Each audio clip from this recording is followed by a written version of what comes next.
Hi friends, welcome back to my channel. இன்றைக்கி ஒரு சிம்பிளாக ஒரு வெந்தய குழம்பு தான் பண்ண போகிறோம். ஆனால் இந்த வெந்தய கறி பார்த்திங்கன்னா கொஞ்சம் டிஃப்ரெண்ட்டாக பண்ண போகிறோம்.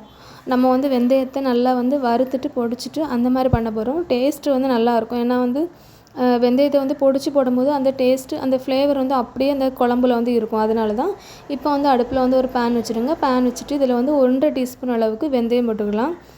லோ ஃப்ளேம்லேயே வச்சு நல்லா வறுத்து எடுத்துடுங்க. அந்த வெந்தயம் பார்த்திங்கன்னா நல்லா கலர் எல்லாமே சேஞ்ச் ஆகி லைட்டாக வெடிக்க ஆரம்பிக்கும். அந்த டைம் நம்ம இதை எடுத்துடலாம். இப்போ அடுப்பை ஆஃப் பண்ணி எடுத்துகிட்டு இதை நல்லா இடித்து எடுத்துடுங்க. அப்படி இல்லைன்னா அம்மியில் வச்சு நல்லா அரைச்சி எடுத்துடுங்க. நல்லா பவுடராக இருக்கணும். அந்த மாதிரி நம்ம அரைச்சி எடுத்துக்கலாம்.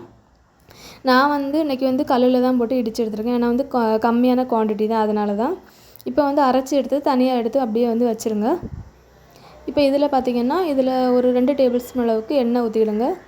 எண்ணெய் ஊற்றி நல்லா சூடானதுக்கப்புறம் இதில் கடுகு போட்டுக்கலாம்.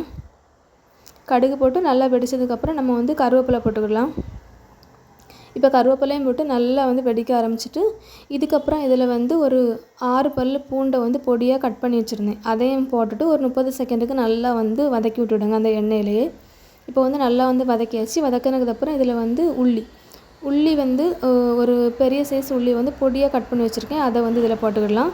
இதையும் போட்டு நல்லா கோல்டன் கலரில் நல்லா வதக்கி எடுத்துக்கிடலாம். இப்போ நல்லா வதங்கிட்டு இது வதங்கினதுக்கப்புறம் நம்ம இதில் தக்காளி போட்டுக்கலாம். ஒரு பெரிய சைஸ் தக்காளியை நல்லா கட் பண்ணி வச்சுருந்தேன். அதையும் போட்டுக்கிடலாம். இப்போ தக்காளியை போட்டுட்டு இதில் கொஞ்சமாக சால்ட்டு போட்டுவிடுங்க. சால்ட்டு போட்டுட்டு இதை அப்படியே நம்ம மூடி வச்சு ஒரு 2 நிமிஷம் நல்லா வதக்கி எடுத்துக்கிடலாம். அப்போ தான் இது தக்காளி நல்லா குழைவாக வதங்கினா தான் அந்த கறி நல்லாயிருக்கும். அதனால தான். இப்போ இது நல்லா வெந்துருச்சு. இதை ஓப்பன் பண்ணி பார்க்கலாம். இப்போ தக்காளி நல்லா சாஃப்ட் ஆகிட்டு நம்ம வச்சுருக்கக்கூடிய அந்த ஆப்பே வச்சு லைட்டாக மேஷ் பண்ணி விட்டுக்கிடலாம். அப்போ நல்லா எல்லாமே ஒன்றா மிக்ஸ் ஆகி வந்துடும்.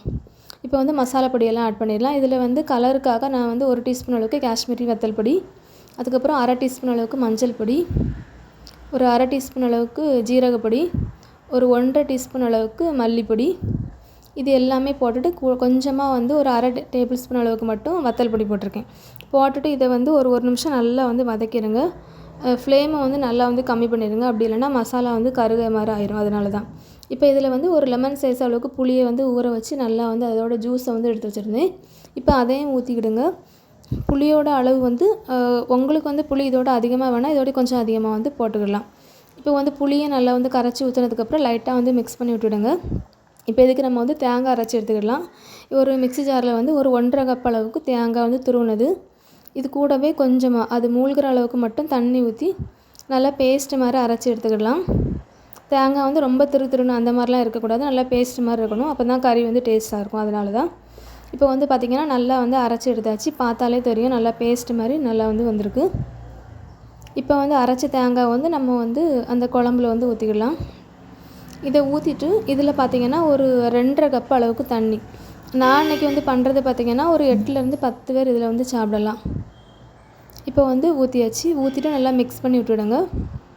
நல்லா மிக்ஸ் பண்ணி விட்டுட்டு பார்த்திங்கன்னா இதிலே உங்களுக்கு எந்த அளவுக்கு உப்பு வேணுமோ அந்த அளவுக்கு உப்பையும் இதிலே ஆட் பண்ணிடுங்க. ஆட் பண்ணிவிட்டு காணாட்டினா செக் பண்ணி பார்த்துடுங்க. இப்போ உப்பு போட்டாச்சு. உப்பு போட்டதுக்கப்புறம் பார்த்திங்கன்னா இது ஃபஸ்ட்டு நல்லா கொதிக்கணும்.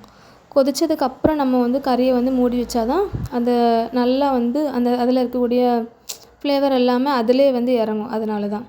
இப்போ நல்லா கொதிக்க ஆரம்பித்ததுனால இதை லைட்டாக மிக்ஸ் பண்ணி விட்டுட்டு நம்ம ஃப்ளேமை ஒரு மீடியம் ஃப்ளேமில் வச்சுட்டு மூடி வச்சுட்டு ஒரு 10 நிமிஷம் நல்லா கொதிக்க வச்சு எடுத்தால் போதும். இப்போ ஓப்பன் பண்ணி பார்க்கலாம். இப்போ நல்லா எண்ணெய் எல்லாமே மேலே பிரிஞ்சு மேலே மிதக்கிற மாதிரி வந்துட்டு இந்த டைம் நம்ம பொடி பண்ணி வச்சுருந்த அந்த வெந்தயத்தை போட்டுட்டு லைட்டாக மிக்ஸ் பண்ணிவிட்டு ஒரு கொதி வந்தோடனே நம்ம ஆஃப் பண்ணி எடுத்துடலாம். அவ்வளோதான். இந்த கறி பார்த்திங்கன்னா அந்த வெந்தய பொடி லாஸ்ட்டு போடும்போது அந்த ஃப்ளேவர் அப்படியே இருக்கும். டேஸ்ட்டு நல்லாயிருக்கும். கண்டிப்பாக இதே மாதிரி நீங்கள் வீட்டில் ட்ரை பண்ணி பாருங்கள். பார்த்துட்டு எப்படி இருக்குன்னு சொல்லிட்டு கமெண்டில் சொல்லுங்கள். வீடியோ பிடிச்சா லைக் பண்ணுங்கள், ஷேர் பண்ணுங்கள், கமெண்ட் பண்ணுங்கள், சப்ஸ்கிரைப் பண்ணுங்கள். தேங்க்ஸ் ஃபார் வாட்சிங்.